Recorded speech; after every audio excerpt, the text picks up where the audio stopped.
Hello everyone, welcome back to my channel. Guys, আশা করি তোমরা সবাই অনেক ভালো আছো। আমিও অনেক ভালো আছি। তো গাইজ, অনেক দিন পর আমি ভিডিও পোস্ট করব, তো ভয়েস ওভার দিয়ে। আমি তো সেরকম ভিডিও এখন করি না, মানে ছেড়ে দিয়েছি ভিডিও করা।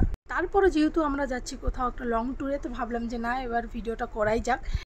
তো আমরা কোথায় যাচ্ছি না যাচ্ছি সবটাই তোমরা জানো, যেহেতু আমি আগেই আপডেট দিয়ে দিয়েছিলাম আমরা কোথায় যাচ্ছি।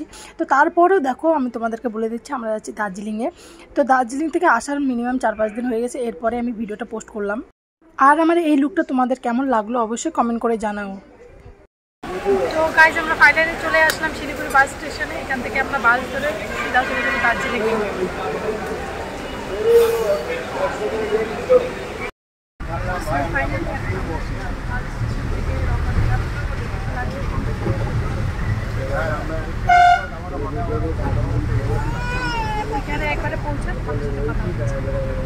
যেহেতু শিলিগুড়ি থেকে দার্জিলিং 4 থেকে 4.5 ঘন্টা রাস্তা, আমরা ছোটো বাচ্চাকে নিয়ে গেছিলাম বাসে করে। তো অনেকটা টাফ হয়েছিল গাইস, অনেক টাফ হয়েছিল। ছোটো বাচ্চাটাকে 4.5 ঘন্টা বসিয়ে রাখা বাসের মধ্যে, একমাত্র আমরাই জানি যে আমরা ওকে কী করে নিয়ে গেছিলাম।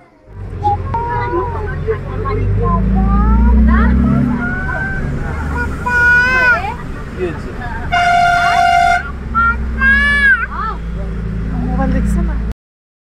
তো ফাইনালি এখন বাজে 3টে, সকাল 6টার সময় বের হয়ে গেছিলাম আমরা আমাদের এখান থেকে। এখন দার্জিলিংয়ে পৌঁছালাম 3টার দিকে।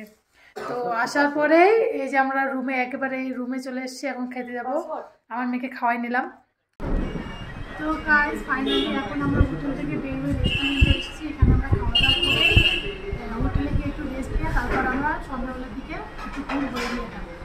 তো বাইরে প্রচণ্ড বৃষ্টি হচ্ছে, মনে হচ্ছে যে আমাদেরকে ফেরত আসতে হচ্ছে। দেখো, সবাই সোয়েটার জ্যাকেট সবাই পরে নিয়েছে, মানে কী বলবো, এত ঠান্ডা। তো তোমরা ব্লগটা কন্টিনিউ দেখতে থাকো, আশা করি তোমাদের ভালো লাগবে। আর আমি ভালো ভালো ভিডিও দেওয়ার চেষ্টা করবো, পাশে থেকে।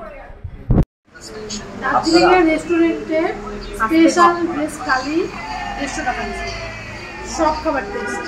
পুরো থাল ফাঁকা হয়েছে, আবার এক্সট্রা ভাত দিব। এরপর খাওয়া দাওয়া কমপ্লিট করে আমরা বের হয়ে গেছিলাম সন্ধ্যাবেলা একটু মার্কেট করার জন্য। গাইজ, আজকের ভিডিও এইটুকুনি, দেখাচ্ছে নেক্সট কোনো ভিডিওটা। আজকের মতো টাটা।